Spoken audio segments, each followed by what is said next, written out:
everyone, welcome to New Tech Creative. My name is Miles and it's wonderful to have you here. Today's video, I'm going to be building an industrial camera slider, so let's go.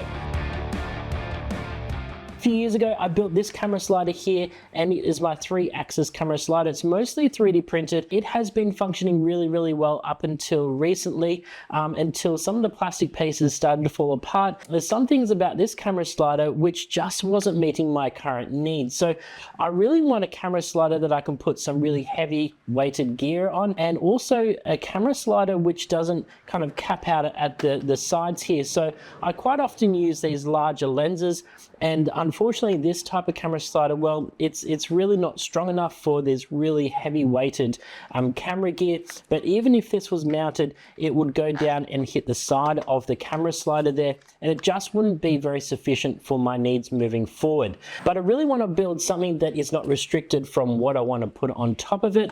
So this build, I'm going to be creating something that is really strong, and there's a couple of things here which I'm diving in for the first time. I still haven't built my new slider, so today's video we're going to be putting together that slider and having a look at everything that I've done up until now. Before I jump into the camera slider build, I want to talk quickly about some of the choices and reasons I've put behind building this today. Now, the first thing is I'm going to be calling this Rouge. Now, that is actually based upon my inspiration as a child, watching all the behind the scenes footage that I usually get on those DVD packages. I was really a big fan and probably liked the behind the scenes creations of films rather than the films themselves, and I was certainly inspired by the ILM team in the Lucas films. I was just fascinated by the motion and movements that they get out of technology, and so today's inspiration is certainly based upon technology that I've seen behind the scenes in a lot of film industries growing up. Now, some of you might be interested in creating a machine very similar to this yourself. However, you might not have access to a CNC mill or something that would be able to create these parts for you. Now, that's where I'd reach out to a company such as PCBWay, because they provide so many different manufacturing processes to be able to process different things in different ways. Now, that have helped me so much out with my projects in the past, starting off with my Matilda CNC. They helped me mill the parts for that machine, which has now gone ahead and helped me build this machine for today. I will be using them for a part of this project, but that won't be until next episode, where I dive into the focus pull system. I still need to build this machine just to make sure it all works and everything goes as planned, and then I'll be going ahead and ordering the next parts from PCBWay. So if you'd like to build something like this yourself, jump over to PCBWay, because they have an instant quote feature which you can see how much something would cost well in advance before ordering. So go check them out, but let's get on with the build. If you've been following my videos over the past 6 months or a year, you can see that I'm starting to build a lot of things that are far more rigid than using just 3D printed products. So I started with my Matilda CNC, and that has built all of this that you see today with all the milling of the aluminium, and it's done it with absolute ease. So I've really appreciated having a machine that is dedicated towards high precision and strength. Then I also built my Core XXXY machine, and so this machine that I'm building today is a machine that I want to have for a very long time to come. So the whole build of this, with everything of the moving parts and the strength, is all based out of aluminium, and it's all being milled out of a 1/2-inch aluminium sheet. I'm going to be using these rotating platform parts. They're usually used for 4th axes on CNC machines, so they're incredibly strong, they're durable, they have absolutely no backlash, and I can see that these are going to be a really great attribute to making some really lovely filming using this industrial slider. So these come with a NEMA 23 mount on the back of it. I've just put these open loop NEMA 23s because I'm going to be driving it through a brand new controller from Rouge CNC, and this is one of their new prototypes that they're building behind the scenes, which is more of an integrated all-in-one package. Now, you might say to me, well, Miles, why don't you just go and buy a camera slider? Wouldn't it be a lot easier? Absolutely, it'll be a lot easier, but it's far more expensive. So this machine will definitely be able to hold about 30 kilos without an issue. For me to buy something that is on that professional standard, it would be costing me thousands and thousands of dollars. Now, these parts here, I purchased from AliExpress, and about $200 or so per axis. So I had purchased 2 of these to do the basic rotating or the panning axis, and also the tilt axis as well. But what I'm really excited about, there was this different type of, this is a NEMA 17. This is a stepper motor, but this is actually a very different type. This is called a through screw, or a through type NEMA 17. And the idea about this is that the thread itself and the motor will be completely static. And what will happen is that the motor itself has a spinning part inside of it, which will allow it to move up and down this screw, and allowing this to create the motion, or the sliding axis. So I'm not too sure on how fast I can run this, but for filming sense, it's not something that I'll need to be running very fast at all. So I don't really know a lot of the variables I'm going to be running into as time goes on, but I hope, and I fingers crossed, that this is a successful addition to the camera slider.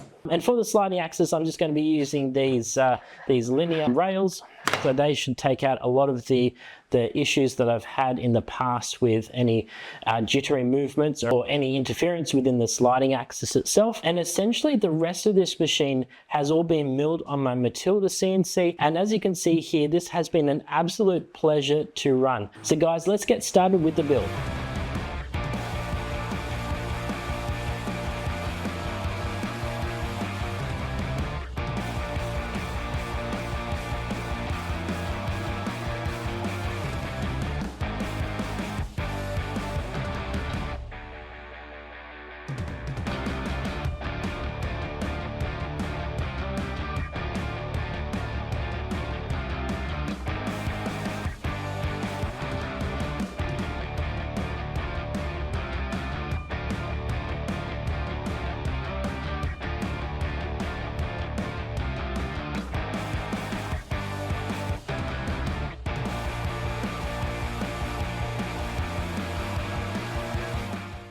Okay, so that's the main part of the machine assembled. You can see here that the camera plate is assembled, ready to go. The covers are on, but I haven't screwed the covers down just as yet because I still need to do the wiring, and I'll talk about that in a second. But I just want to go through some things that I've added to this build just to ensure that it works correctly and that I don't have any issues. So the first thing that I did have to change was these end feet. You can see here I've got the aluminium parts in there, but I've also 3D printed like an external plate here, just because the aluminium that I did for the end plates wasn't really tall enough to clear the base of this NEMA 23 just here. So I did have to go through and just extend that out a little bit. And now that just allows a little gap underneath that NEMA 23 to move along its axis without any problems. On the inside here, I've just used these little clamps. Now this just allows that screw to be clamped in place, and they're made out of aluminium as well. One just goes straight into the side, and then another one down on top to make sure that that screw is not going to go anywhere. I did want to make my parts mainly black because there's nothing worse than seeing a reflection when you're filming something and you can see the camera slider or something that's really bright in the reflection. So to make this black was really important. I did go to some time in spray painting a lot of the aluminium parts, and just to make sure that they wouldn't have any reflections on them. I would love to get into something like anodizing or even powder coating. I think that would be a really nice solution for a lot of these things, but the spray painting came out quite nicely. I just did a couple of coats of the black underneath and then on top of a clear, and then I went through and I laser cut the Rouge part in here, and I did that on my OMTech K40 Plus, and that machine just went through it so beautifully. And this is probably the best engraving I think that I've ever seen, because I put so many layers of paint on this that when it went through and it burnt off that paint in the laser machine, it just made that really nice three-dimensional or thick engraving there, and it just came out beautifully. So I'm really happy with the outcomes of a lot of those things. Now, I still got a couple of things to add on to this aside from the electronics. I want to put on this pull focus system. This uses a NEMA 17 and a gear on there to take hold of your camera lens, and that will just go underneath like so. And I've just got these little clamps that will go upwards and clamp on the underneath of this, securing that in place. But that's something that I might get onto in the next episode, just because there's a lot to do within just finishing the electronics to start off with, and see how I'll go with that. Right, moving on to the electronics now. There is a lot of wires here that I need to tidy up and put in the right spot, but there's a couple of things here I want to run over quickly on how I'm going to be doing the electronics on here. So these are the slip rings that I'm using in this build. So this one here is a 12 channel, it's a 5 amp slip ring and just allows 5 amps per channel, and that works out really well because my NEMA 23s, they are 3 amp and the next version down for this can only do 2 amp. And you can see here that this slip ring is much smaller, but this one is also a 12 wire one. So the idea with this one is that this will be installed underneath this plate between that axis and allow my stepper motor axis for my pull focus system to be controlled via the controller. I'm also going to try and send my 12 volt power supply to both my camera and also an external screen in there as well. The controller I'm going to go for, this is the one I was talking about before, is the Rouge controller. This one here is the prototype by Rouge CNC. This one has onboard motor drivers, has 6 of them, so it works perfectly for this one here. I'm going to go ahead now and try and install these. I don't really know where to put the controller. There's 2 places I could put it. The first way I'm just going to mount it for the moment is just underneath here, and the aerial will be scooting underneath that axis. I'm going to put it there and see what I think, but I'm also thinking I could mount it on the side if that falls underneath that axis, because as it goes over the edge it will just push further on. So that might be a possibility as well, but I don't know at this moment, so I'm just going to mount it there for the moment. And I've got some 3D printed plates that I'm going to be putting down there to mount that onto. All right, here's the inside of my camera slider just underneath the logo there. You can see that I have my wires coming out the top of my slip ring. Now, one thing is that they just reach through this little gap here, and the one issue is because the wires will be going up the outside to the top of the camera slider.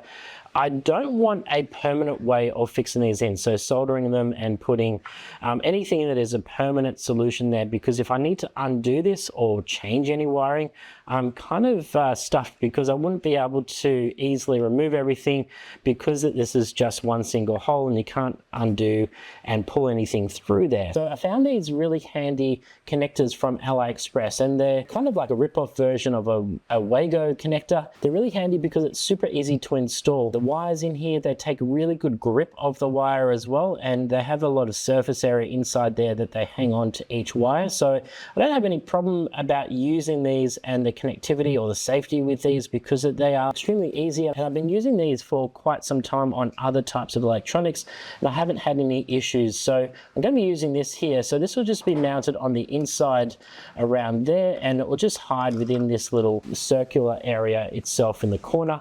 So I'm going to go ahead now and just mount my 12 different wires in there, and that will make things so much easier to wire up that I can just bring them in here, no soldering involved, and I can just hook them straight into this this clamp connector.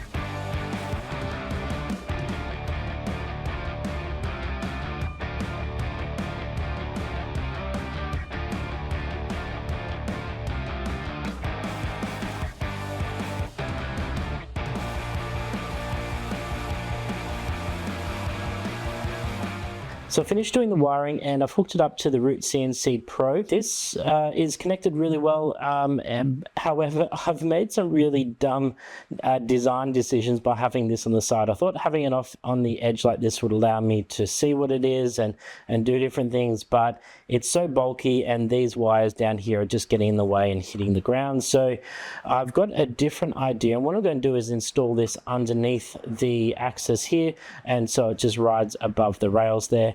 And I've made just a little spacer here, so this is just going to go underneath this bottom plate here and just pop this this bottom plate up just a little bit so the controller doesn't hit the base of this when it swings around.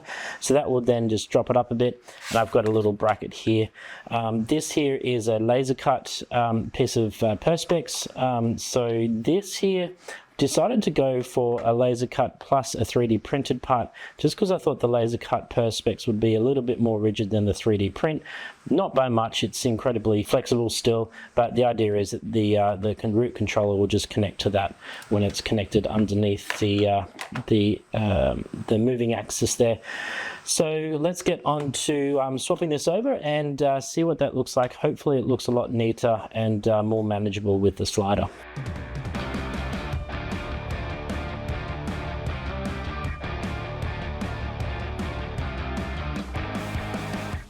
I finished locating the controller to the side, but it's so wobbly. My design of holding this back is really not sufficient.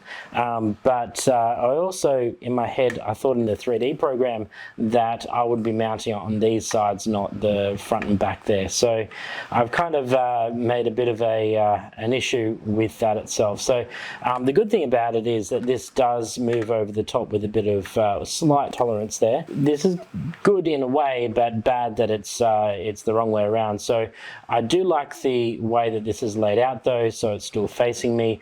The aerial's out the side, which is great, so I feel like this is a success in some way, but it's unfortunately riding on the rails here. So I could take advantage of that somehow by putting some material underneath and it can just ride up and down the rails next to it.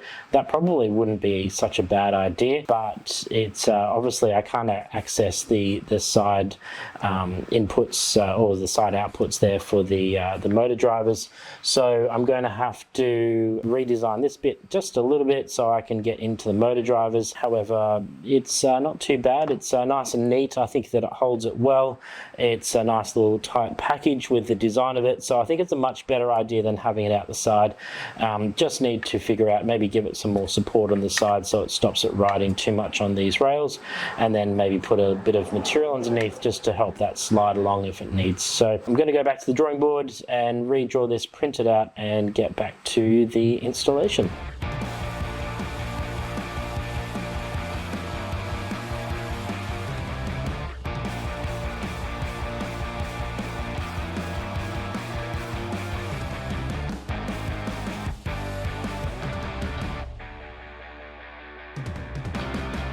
I've finished installing the new bracket. This is looking so much better than it did. It was a huge difference from where it was sitting last time, and also a huge difference from where it was sitting on the front as well. So I'm really liking the placement of the controller now. It's kind of on a little plastic sled here, so it will just glide along the rails. So not too worried about any wear and tear. This just goes very slowly, so it's not going to make huge issues with that plastic sliding along the metal. And if it does, I'll just replace it. Some people might also say that, well, why don't you put this like at the end of the slider and just have like a drag chain or some type of cord that ties over to the machine? Absolutely, that's a possibility, but the thing I don't like about that is that you have to run so many cables from this machine. There would be at least 20 different cables that you'd have to extend, and it just seems a bit silly to extend so many cables when I can just attach it and then just run like one power cable.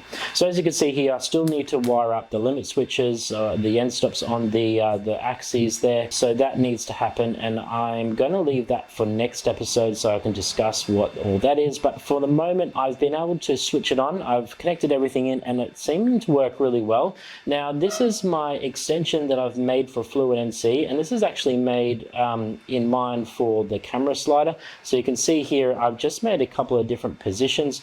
You can capture as many different positions as you want, and you just set your time in between each one. So let's make this first one 12 seconds. You can go right up to hours on end on this as well. So once you put in your time, it will just update the feed rate on the previous position. So it's changed the feed rate to 2050 compared to what it was at the default, which was 1000. So with that, there's only really one last thing to do, and that is to install a camera and to see what happens and how it reacts when I put put a camera on the machine, and you can see here that it's a super easy install, just using that one single screw underneath to tighten it up. I did find that installing this, the platform that I made for it, because I had milled it down to about 6 mil, there is a little bit of flex in the platform, so that's definitely one improvement that I could make on this machine.